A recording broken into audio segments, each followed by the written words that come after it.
El rey Salomón, conocido también como Suleimán en la tradición islámica, donde quizás de una de sus facetas menos conocidas sea la de aquel que es capaz de invocar y de controlar demonios, espíritus, aquel que tiene dominio sobre estos seres espirituales porque así se lo ha concedido el Creador.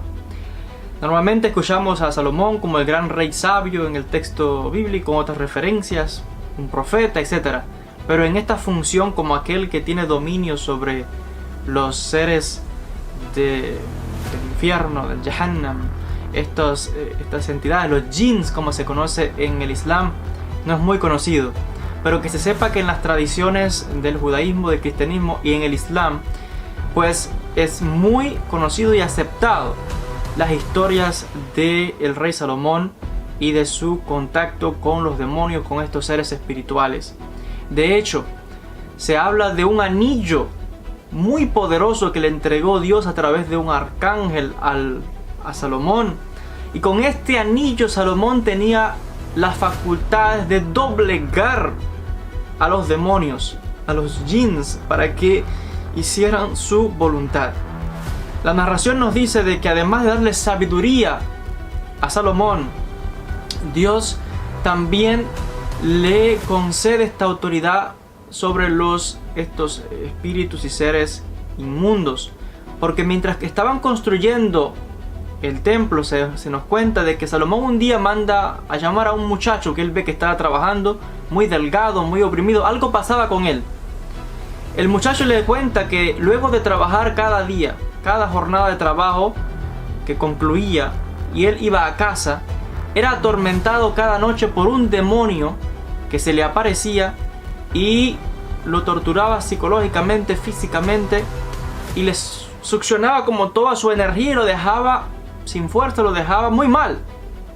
Por tanto, Salomón decide ayudar a este muchacho y pide ayuda a Dios.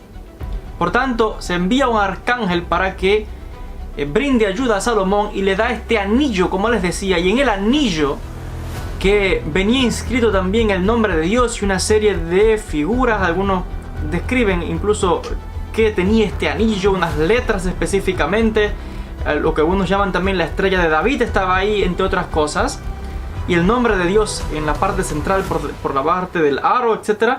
Y con este anillo él tendría el poder de apresar a ese demonio que estaba atormentando a ese muchacho. Pues sucede que le entrega el anillo al muchacho, y en una de estas noches, mientras el demonio vino a atormentar al muchachito, pues logró el muchacho con el anillo colocarlo cerca del demonio, en el pecho del demonio, dicen algunos, y lo atrapa. Y luego se lo entrega al rey Salomón. El demonio comienza a suplicarle a Salomón que lo libere. Salomón se niega, por supuesto, y el demonio hace una promesa o un pacto con Salomón y le dice: si me liberas, te voy a entregarte además a otros demonios para que los caigan bajo tu dominio. Salomón accede, pero por supuesto no lo libera. Salomón lo engaña para que quede atrapado y que él le entregue también bajo su dominio a otros demonios, y en total 72 de estos demonios son atrapados por este anillo y por lo tanto quedan sometidos o sucumben ante el rey Salomón, que los atrapa y tiene dominio sobre ellos. No solamente puede invocarlos, sino que los controla.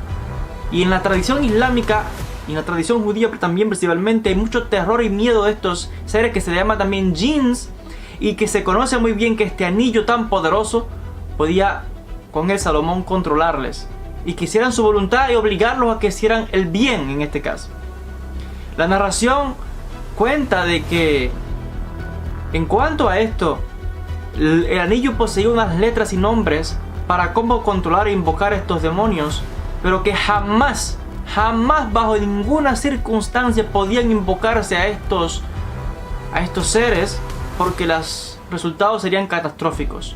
Podrían causar muchísimo daño en la tierra, muerte a hombres, causar locura, grandes daños, porque cada uno de estos son comandantes de legiones demoníacas que Salomón tenía bajo su dominio con este anillo tan poderoso.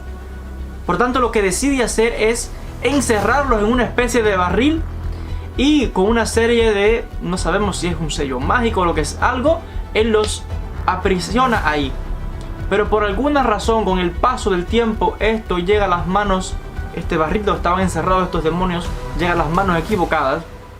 Algunos hablan los babilonios, porque Babilonia es muy conocida por la magia, etcétera, en la antigüedad, y liberan esos seres que estaban atrapados ahí, y muchos regresan a sus regiones espirituales, donde quiera que habiten ellos, pero uno de ellos se queda en la tierra.